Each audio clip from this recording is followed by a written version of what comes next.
Hello, this is Ryan Winterhalter here doing my skill number 17 honors pre-calculus video.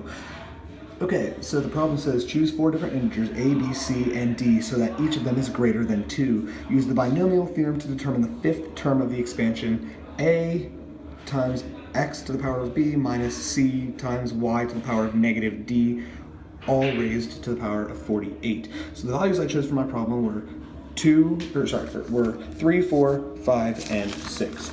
And I plugged those in like this. So A was 3, B was 4, C was 5, and D was 6.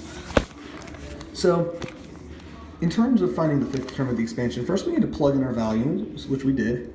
And then as soon as we do this, we need to find out what the fifth term would be. Now we know the first term would solely be this 3x to the fourth to the power of 48, because that is because if you think about it, in order to get the first term, you just multiply the first term of the binomial over and over and over again, and that gives you the first term of the entire expansion. So the first term of the expansion would be this, 3x to the fourth, all raised to the power of 48.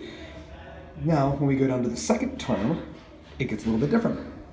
It would be 3x to the power of 4, all to the power of 47, and then negative 5, y to the power of negative 6, all to the power of 1. So the reason you do this is because as you move down one term, or as you move down to the next term in the expansion, you lose one of the 3x to the fourths, and you add 1, negative 5, y to the negative 6th. So the reason for this is because if you think about when you're expanding it, you're going to have many, many different combinations of all different types of them. So naturally, just going in order of how they would be multiplied out, you would just subtract 1 from the first term of the binomial and add 1 to the second term of the binomial. So now following this pattern, we have to find the fifth term. So it'd be 3x to the power of 4, all raised to the power of 44, and then negative 5y to the negative 6th, all raised to the power of 4. And that we just got by counting, simply and following this pattern here. So now that we have gotten that far, and we understand that this would be the fifth term, we have to understand that this isn't just the fifth term. It's not just this. Since we are choosing from a list of these 48 terms to multiply together, we must factor in the combinations, because there are multiple different ways that we can reach this exact solution here when we expand this. Because there are 48 different terms, there are so many different combinations as to how we could multiply 3x to the fourth, all to the power of 44. And there are many combinations as to how we can multiply 3x to the fourth 44 times and negative 5y to the negative 6th 4 times. And those combinations can change. So in order to factor this in, we have to use some combinations here. And so the combination we have to choose here is, because following the pattern here, with the first term, it'd be 48, choose 0, because there's only one possible way that you can choose 48 of that term. Now with this one here, it's 48, choose 1, because there are 48 different ways that you could choose this pattern here, right? Because there are 48 different terms of this second term of the binomial, there are 48 different ways that we could multiply these together.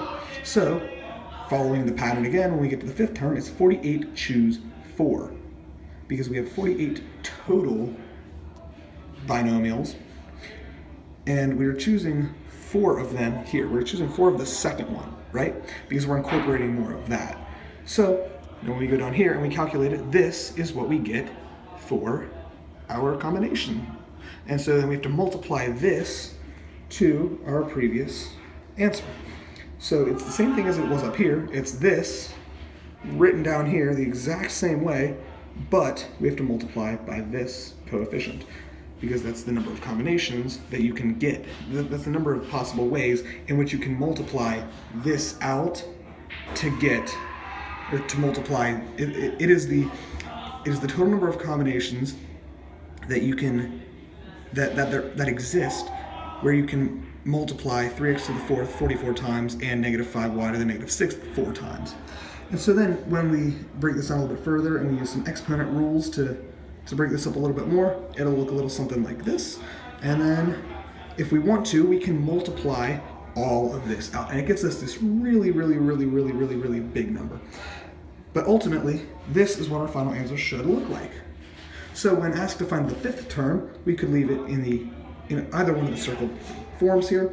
The one on the bottom is obviously the one where we multiplied out and expanded everything, and the one on the top is the one where we did not, and we just took the individual parts from up here and then from the coefficient for combinations, and then combined the two together to get this little